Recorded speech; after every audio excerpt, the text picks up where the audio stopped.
कालीपुत्र के नाम से विख्यात कालीचरण महाराज, जिन्हें पिछले दिनों महात्मा गांधी के खिलाफ कथित तौर पर विवादास्पद टिप्पणी करने के चलते छत्तीसगढ़ सरकार ने उन पर राजद्रोह का मुकदमा कायम किया था, रायपुर में बोले गए उनके शब्दों ने देश में बहस को हवा दे दी, जो पिछले कई सालों से महात्मा गांधी को लेकर चलती आ रही है। इसमें एक वर्ग मानता है कि महात्मा गांधी के कुछ कदम ऐसे रहे जिससे क्रांतिकारियों को उनके कार्यों की सही पहचान नहीं मिली।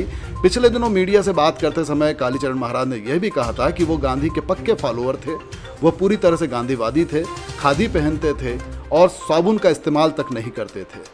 100% गांधी के रहन सहन को मानते थे, परंतु जैसे जैसे उन्होंने इतिहास पढ़ा, अन्य जानकारियां उनके सामने आती चली गईं, तब उनको गांधी से नफरत होने लगी। जैसे कि पिछले दिनों उन्होंने अपनी एक टिप्पणी में कहा था कि नेहरू यदि प्रधानमंत्री बन गए तो इसके पीछे गांधी की जिद थी, वरना सरदार पटेल देश के प्रधानमंत्री होते, क्योंकि सभी सदस्य एक तरफा उनके पक्ष में थे। यही कारण है कि उनको गांधी से नफरत हुई है। देवास आए, यहाँ पर भी उन्होंने जो अपनी बातें रखी उसमें साफ तौर पे दिखाई दिया कि वे अपनी बात पर अभी भी कायम हैं।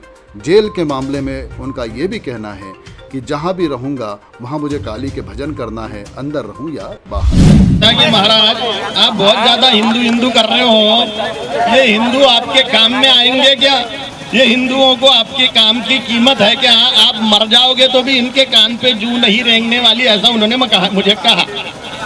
तो मैंने उनको कहा कि मैं तो माँ काली माँ के लिए काम कर रहा हूँ, छत्रपति शिवाजी महाराज के लिए, राणा प्रताप जी महाराज के लिए, गुरु गोविंद जी के लिए काम कर रहा हूँ, उनके स्वप्न को पूर्ण करने के लिए, गुरु गोविंद सिंह जी महाराज के स्वप्नों को पूर्ण करने के लिए कर रहा हूँ, हिंद विश्व राज्य की स्थापना के लिए कर रहा हूँ।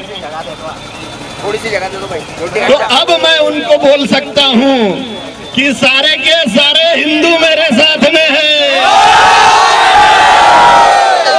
आपने जितना उत्साह बढ़ाया, मुझे खबरें मिल रही थी अखबार के माध्यम से। जब मैं बाहर आया जेल में तो मुझे 3 महीने तक के वकील से भी बात नहीं करनी थी और 52 दिन तक के पिताजी से भी बात नहीं करनी थी, मेरे घर भी बात नहीं करनी थी। परंतु जब मैं पेशी के लिए महाराष्ट्र आता था तो मुझे पुलिस लोग बताते थे कि ये देखिए अखबार, इसमें आपके लिए ये आया हुआ है, ये आया हुआ है।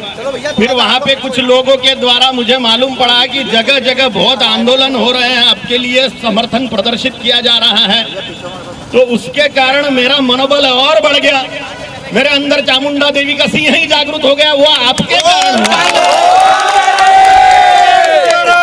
और इसके लिए कोटि कोटि धन्यवाद।